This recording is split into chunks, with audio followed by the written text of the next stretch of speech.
12시에 많은 참여 바랍니다.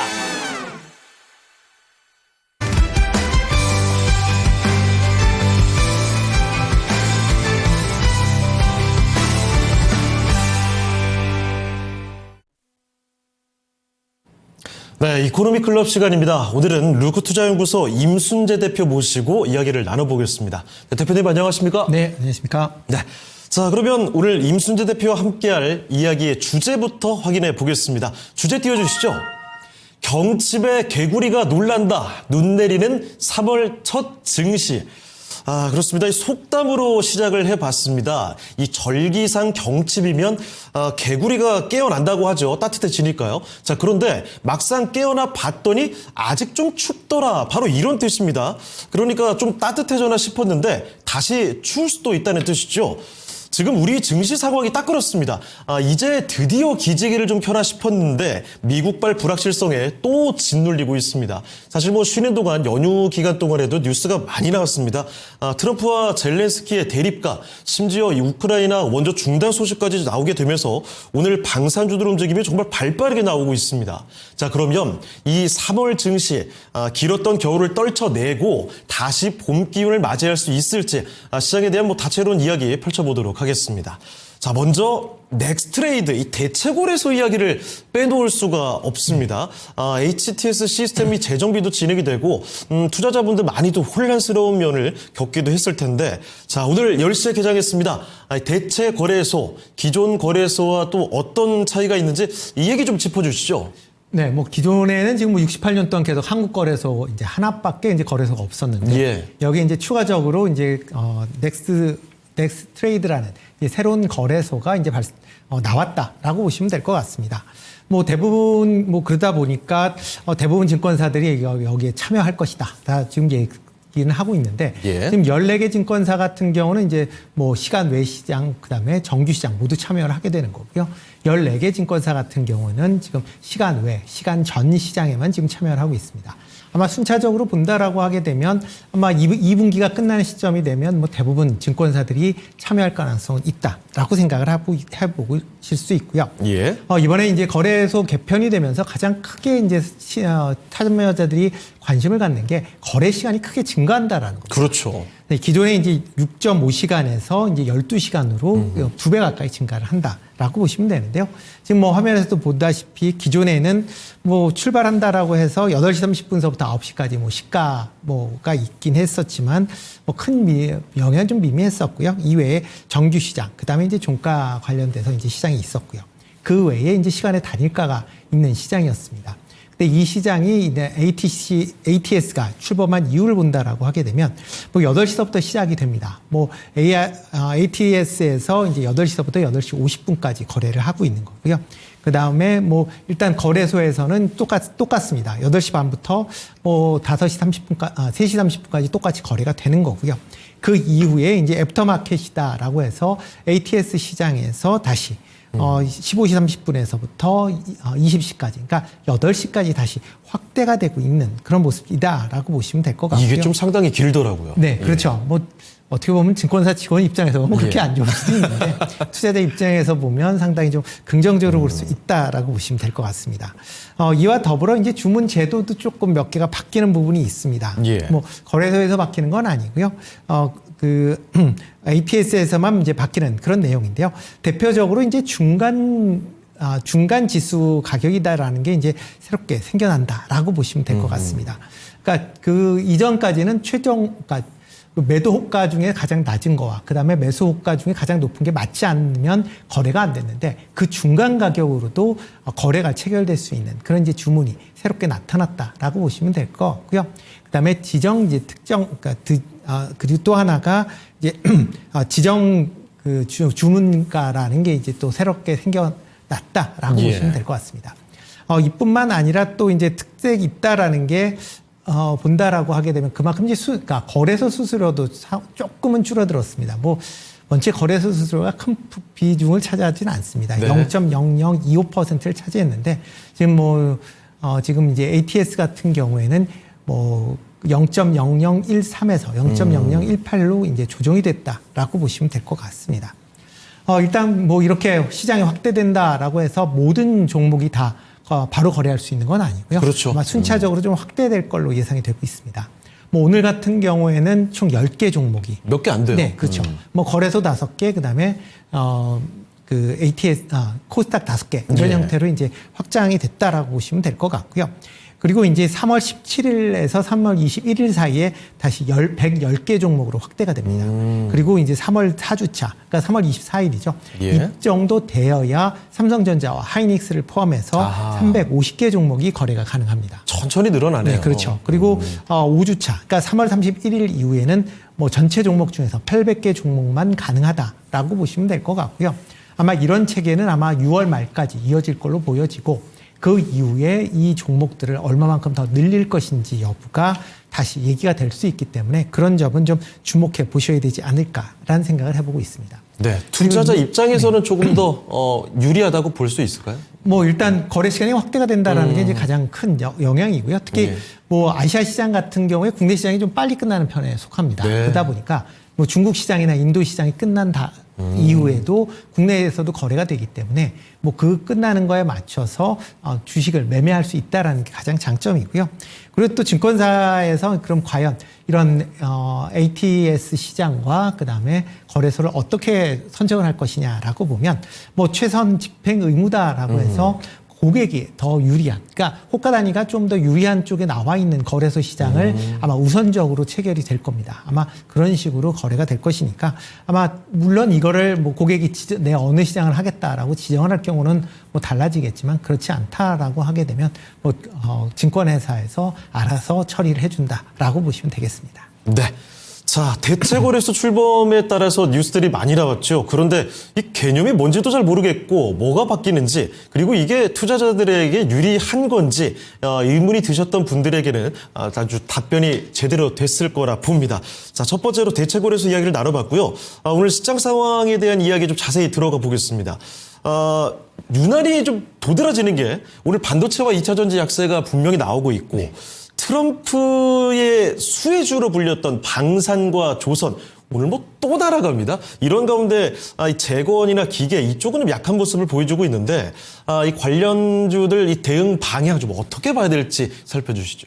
네, 이게 뭐 국내 시장뿐만 아니라 미국 시장도 그렇죠. 뭐 예. 트럼프의 입에 따라서 지금 주가가 아주 들쭉날쭉하는 그런 혼란스럽습니다. 네, 혼란스럽습니다. 그러니까 예. 뭐 지난 27일 날 뭐 미국 시장 같은 경우도 큰 폭으로 떨어졌다가 28일 이제 윈도우 드레싱으로 보이는 이제 정가 매수세가 들어왔고 또 전일 같은 경우도 큰 폭으로 조정을 보이는 그런 이제 모습세가 지금 뭐 국내 시장에도 같이 영향을 좀 미치고 있다라고 보시면 될 것 같고요.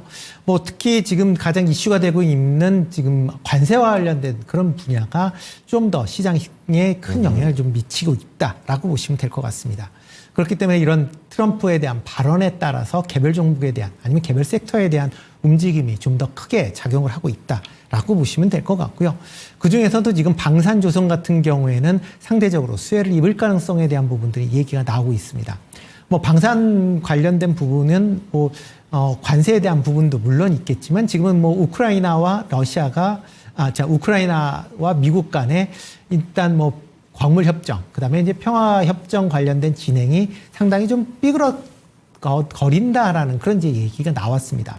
특히 지난 주말 동안에 젤렌스키 이제 우크라이나 대통령이 백악관을 방문하면서 뭐 한바탕 소동이 일어났죠. 예. 그래서 그러다 보니까 그런 영향으로 인해서 만약 그렇다라고 하게 되면 유럽이 미국의 도움 없이 자체적인 그런 이제 방어력을 키워야 되지 않겠느냐라는 그런 얘기들이 다시 나오고 있는 그런 상황입니다. 그렇다라고 하게 되면 뭐 미국이 빠진다라고 하게 되면 그만큼 유럽에서는 방위비에 대한 투자가 증가할 수밖에 없고요. 이에 따른 방산 무기에 대한 수입이 구입이 지금보다 대단히 크게 증가할 수밖에 없다라고 보시면 될 것 같습니다. 물론 나토 내에서도 관련된 장비를 충분히 구매한다라고는 하지만 그걸로는 부족할 가능성은 충분히 있고요. 특히 동유럽 지역 같은 경우에는 이미 국내산 방산 무기를 사용을 해서 배치를 해서 뭐 실전적인 효과를 보고 있는 상황이기 때문에 그렇기 때문에 국내 업체들의 수혜가 상대적으로 커 보인다라는 게 오늘 이런 방산 관련 쪽으로 이런 투자 심리가 지금 몰리고 있다라고 보시면 될 것 같습니다. 대신 이제 우크라이나 재건주 같은 경우는 지금 종전이 다시 미뤄질 가능성에 대한 그런 우려가 커지면서 그렇죠. 관련된 그런 이제 우려감이 지금 시장에 상당히 부정적으로 작용을 하면서 주가도 약세를 띠고 있다라고 보시면 될 것 같고요.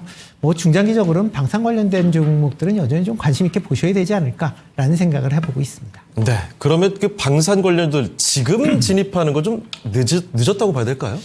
일단 그러니까 시황, 그러니까 예. 전반적인 이제 분위기를 본다라고 하게 되면 방산에 대한 수요는 더 증가할 수밖에 없다라고 보여집니다. 예. 물론 최근 들어 이제 주가가 단기적으로 너무 급등을 많이 했습니다. 올랐어요. 그렇죠.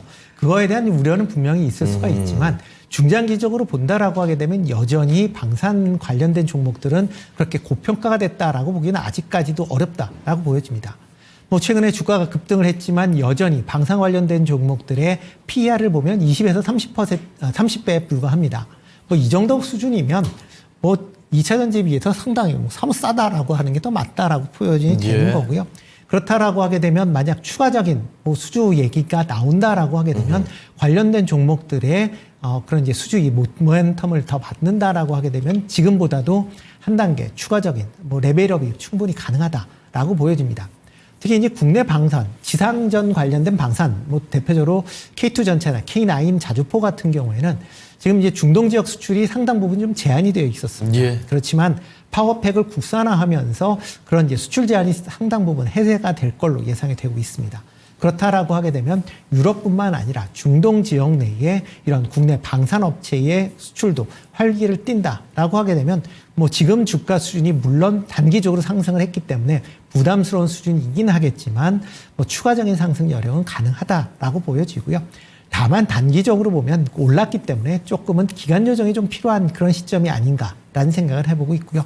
이런 조정 기간 동안에 아마 저점 분할 매수 관점으로 접근해 보셔도 되지 않을까라는 생각을 해보고 있습니다. 네. 자, 우리 증시 내에서 방산주의 활약상 명확하게 확인이 되고 있고, 자, 그런데 우리 증시 전체적인 이 상황 자체가 글로벌 증시 대비해서 상당히 좋습니다.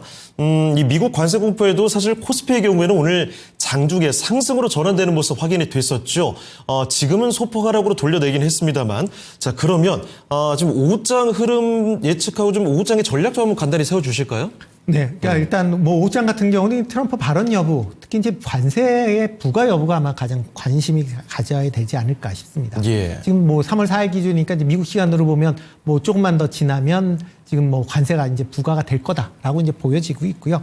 만약 그 관세가 부과가 돼서 실제로 이제 집행이 되기 시작한다라고 하게 되면 이거는 아마 시장 전체로 글로벌 시장 전체적으로 아마 부담으로 작용할 가능성이 있다라고 보여집니다. 그렇기 때문에 그런 지금까지는 뭐 이게 단기 협상용이 아니냐라는 그런 이슈가 그런 식으로 투자 심리를 좀 억눌렀었던, 그렇죠. 좀 잠재웠던 측면이 있었는데 이런 불안감을 다시 키울 수 있기 때문에 그런 점은 좀 대비해 보셔야 될 걸로 보여지고요. 이와 더불어 이런 트럼프 정부의 이런 발언에 따라서 중국이 과연 어떠한 커멘트를 날릴 것이냐라는 부분도 같이 보셔야 될 걸로 보여집니다. 뭐 일단 중국 같은 경우도 장 끝난 이후에 관련된 커멘트가 나올 걸로 예상이 되고 있는데 이런 커멘트에 대한 부분도 같이 주목해 보셔야 될 걸로 보여지고요. 그렇다라고 하게 되면 이런 흐름에 따라서 외국인의 매매 패턴도 같이 좀 보셔야 될 걸로 보여집니다. 지금 코스피가 약세로 돌아선 가장 큰 이유가 외국인이 순매수에서 순매도로 전환되면서 코스피 지수도 지금 마이너스로 전환이 됐다라는 예. 거거든요. 그런 관점에서 보면 시장은 당분간은 조금 보수적인 관점에서 접근을 해보셔야 되지 않을까라는 생각을 좀 해보고 있습니다. 네, 그렇습니다. 자, 그러면 마지막으로 사실 지금 이벤트가 꽤나 많아서 이와 관련된 이야기 좀 같이 좀 해보도록 하겠습니다. 2차 전지 관련주들이 요 며칠 사이에 정말 주가가 큰 폭으로 빠지고 있는데 인터배터리, 이 국내 최대 이벤트 기대감을 앞두고 오르려나 하는 기대감이 있다가 빠지니까 더 충격이 크죠. 자, 그리고 이 모바일 월드 콩그레스 참 이렇게 조용한 MWC가 언제였나 싶을 정도로 조용하게 진행이 되고 있는데 거기에다가 중국에서는 또 전인대회를 앞두고 있는 모습입니다. 자, 이래서 이벤트가 너무 많아서 이 관련돼서 이 섹터들 대응을 어떻게 해야 될까 고민이 되거든요. 어떻게 좀 봐주실까요? 네, 여러 가지 이제 긍정적인 이벤트가 상당히 많이 예. 나옴에도 불구하고 지금 트럼프의 관세 이슈에 다 묻히고 있다라고 보시는 게 맞죠. 정말 반응이 없어요. 네, 그렇죠. 그러니까 지금 관세라는 게 모든 이슈를 지금 다 잡아먹고 있다. 예. 그렇기 때문에 이런 관세 문제가 해결되지 않는 않는다라고 하게 되면 이런 뭐 다양한 이벤트가 나온다라고 해도 시장에 미치는 영향은 상당히 좀 제한적일 수밖에 없기 때문에 그런 점을 아마 투자하시는 분들은 좀 관심 있게 좀 보셔야 되지 않을까라는 생각을 해보고 있습니다. 그렇기 때문에 지금 시장에서는 이런 뭐 이벤트 물론 중요하긴 하지만 그거보다는 관세의 영향을 상대적으로 덜 받는 그런 섹터 중심으로 관심을 가지시는 게 좀 더 맞지 않을까라는 생각을 해보고 있습니다. 뭐 대표적으로 그런 걸 종목을 찾아본다라고 하게 되면 뭐 미국 수출 비중이 상대적으로 낮은 뭐 방산 관련된 종목 아니면 조선 관련된 종목에 뭐 오늘도 강하지만 그런 식으로 관심을 가질 수밖에 없는 그런 상황이고요. 특히 뭐 조선 같은 경우에는 지금 뭐 방산 관련된 이슈, 특히 미국 해군 함정에 대한 그런 이제 수주 관련된 그런 기대감. 여기에 이제 미국에서 이제 LNG 개발을 알래스카의 LNG 개발을 적극적으로 지금 추진하고 있기 때문에 만약 추진한다라고 하게 되면 LNG 선을 추가적으로 발주를 해야 되거든요. 그러니까 그러한 다양한 긍정적인 그 시그널이 있기 때문에 조선 관련주들은 여전히 좀 관심 있게 보셔야 되지 않을까라는 생각을 해보고 있고요. 예. 이와 더불어 이제 이런 관세에서 좀 떨어져 있는 엔터나 아니면 게임 관련주도 여전히 좀 관심 있게 보셔야 되지 않을까 싶습니다. 특히 뭐 엔터 관련된 종목들은 올해 실적 개선에 대한 기대감도 같이 나와 있는 거고요. 여기에 뭐 지금 중국의 전인대가 이제 열리고 있는데 이거 이후에 중국에서 한알령을 일부 해제한다라고 하게 되면 그만큼 국내 엔터 관련된 사업들의 실적도 긍정적으로 영향을 미칠 수 있다라고 보여집니다. 그렇다라고 하게 되면 그런 관점에서 뭐 이런 조선, 엔터 아니면 뭐 게임 이런 쪽으로 좀 더 관심을 갖고 보시는 게 어떨까라는 생각을 해보고 있습니다. 네. 자, 그러면 관심주 맞주목으로 한 가지만 좀 꼽아 주실 수 있을까요? 네, 뭐 그중에서 본다라고 하게 되면 엔터주 중에서 YG 엔터 좀 관심 있게 보시면 어떨까 싶습니다. 뭐 최근에 엔터 관련된 종목들이 뭐 전반적으로 좀 올라간 이후에 조금 조정을 받고 있는데 특히 이 YG 엔터 같은 경우는 이제 대표 이제 걸그룹이라고 하는 이제 블랙핑크가 올해 내에 이제 완전체 활동이 개시가 될 걸로 예상이 되고 있고요. 그리고 현재 블랙핑크가 개별적인 활동을 하고 있는데 이런 개별적인 활동 내에서 상당히 지금 뭐 내놓고 있는 신곡들이 빌보드에서 좋은 그런 흐름들을 보이고 있습니다. 뭐 지수가 뭐 새롭게 나온 지수 같은 경우에도 지금 뭐 빌보드에서 상당히 좋은 그런 반응을 보이고 있을 만큼 이러한 이제 빌보드 반응이 좋다라고 하게 되면 블랙핑크에 대한 그런 이제 인지도는 지금보다 더 올라갈 수가 있고요. 만약 뭐 그러니까 다시 이제 컴백을 한다라고 하게 되면 매출이나 이런 측면에서 상당히 긍정적으로 영향을 미칠 수 있다라고 보시면 될 것 같습니다. 이뿐만 아니라 뭐 베이비몬스터를 비롯한 이제 다양한 신예 그룹에 대한 실적도 올해 개선이 될 걸로 예상이 되니까 그런 관점에서 좀 긍정적으로 접근해 보셔도 되지 않을까 싶습니다. 네. 자, 그러면 함께 해주신 임순재 대표는 여기서 인사드리도록 하겠습니다. 네, 대표님 오늘 말씀 고맙습니다. 네, 고맙습니다. 자, 이렇게 루크투자연구소 임순재 대표 모시고 시장에 대한 자세한 이야기 나눠봤습니다. 참고를 해보시면 좋겠고요. 지금까지 다양한 투자 판단에 대한 도움 말씀 드렸습니다. 하지만 특정 종목의 상승과 하락을 보장하지는 않습니다. 이 점 기억해 주시고요. 저희는 내일 이 시간에 다시 뵙겠습니다. 고맙습니다.